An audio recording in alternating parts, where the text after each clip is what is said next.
Your small business could be part of the 90% of small businesses that don't grow enough where they can scale, and it boils down to 7 points. Starting with number 1, and it's the most obvious one, and it's the fact that most small businesses have a hard time to maintain enough cash flow or to start with a big enough capital to sustain them for a long period of time. Now, if you're at this stage of your small business, I am very sorry to hear it because it could be frustrating. Smart business owners don't work with their own money. They work with other people's money and turn that into a profit and then reinvest it back into the business. And if your small business can pull off a model like this, then I highly recommend doing that. Let me give you an example. So in my candle brand, I do white label for businesses and agencies. And we do candles in bulk. So I'm talking 500, 1,000, 5,000 pieces. And for these individual orders, we take either 100% upfront payment or we agree on a payment plan that depends on how big the order is. So in other words, there is no money coming out of pocket from the business, only profit coming in.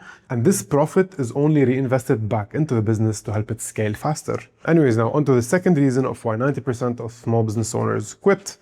And that's because they go in blindly. Imagine yourself driving on a highway in your car. You have a supercar, and it's not day, it's night. It's jam-packed, and it's your first time driving a car. It is kind of terrifying, and this is what it feels like to go into a small business blindly. The first thing that should be done before starting any small business is a competitor analysis and a market research. In other words, a feasibility study. And by doing that, you can project how much demand this business has before even starting it. And you can also create like a persona of your audience, which is basically like what your ideal customer would look like.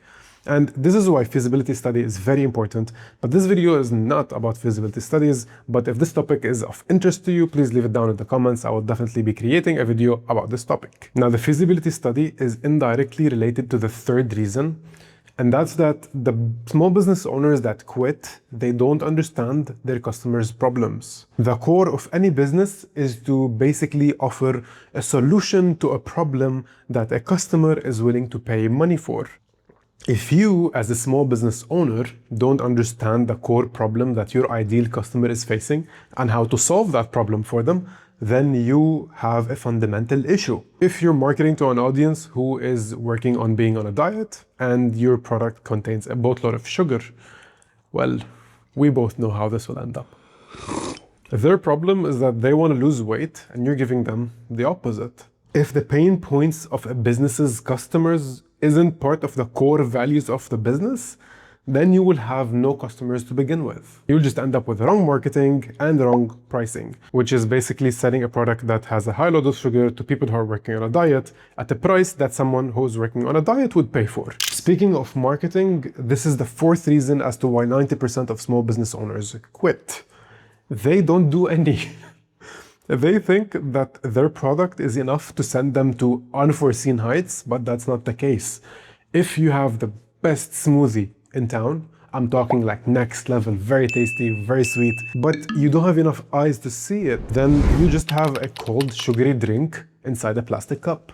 That's it. When a new product is launched to the market, what this product or business needs is visibility, authenticity, and credibility, and not a label on a bottle. People are smart buyers these days. They tend to want to trust a brand first before committing or buying. So if you don't have this marketing where you can close this gap where the customer doesn't really trust your brand, then you will end up with zero sales. How would you expect a customer to buy from you if they don't really trust you? Now, while still in the topic of marketing, even if a small business is doing their marketing, but they don't have a proper strategy or plan, this business is probably just throwing a fishing hook into an ocean that has no fish. It's very important to establish a marketing plan for the short and long term. What platforms do you plan to market on? What type of content will you post? Will you be growing organically or will you be running paid ads? How do you plan to move your followers down your sales funnel? All these points are extremely important to establish, and it's not necessarily as soon as you start your small business, but it's very important to keep it at the very top of your to-do list because it's very, very important to have a proper marketing plan and a proper strategy. Now, the sixth reason could be very impactful or not. And this depends on the type of business that this niche is in. And this reason is not being able to adapt to an ever-changing market. Now, this is obviously more relevant to people in the tech industry, where these days, every day we have a new AI tool that does something different, or a new AI update that breaks what worked yesterday. Now, this isn't only relevant to the tech niche. For example, in my case, in my candle brand, I tend to change what I'm doing every 2 to 3 months because of different seasons, like things like Christmas, Halloween, Easter, and so on and so forth, force me to have to change my marketing plan, or I make my marketing plan for the year geared towards those seasons. All this is great, but if you don't have a system that allows you to track and follow and measure everything that's happening in your business, you will not be able to scale. If the small business doesn't function in a way where it can operate without the owner being available, then it will always remain a small business. My case, for example, I've had my store for 2 years now, and I'm going to be getting an employee very, very soon. So I've already built the systems needed to track whatever is happening throughout the day and get automated reports. And obviously that's all with the help of AI. Nowadays, creating an internal system that automates a lot of the tasks is not very tough. Using tools like Claude or Lovable, creating a full-fledged system for tracking customers, requesting feedback, doing follow-ups, managing inventory, and so much more is very, very simple. You don't need a massive budget to create systems anymore. You just need to watch some YouTube videos on how you can do that. And that's basically it. That 10% of small business owners who don't quit, don't get themselves to a point where they don't have enough capital. They conduct market research and competitor analysis before diving in. They know the solution to the exact problems their customers are facing.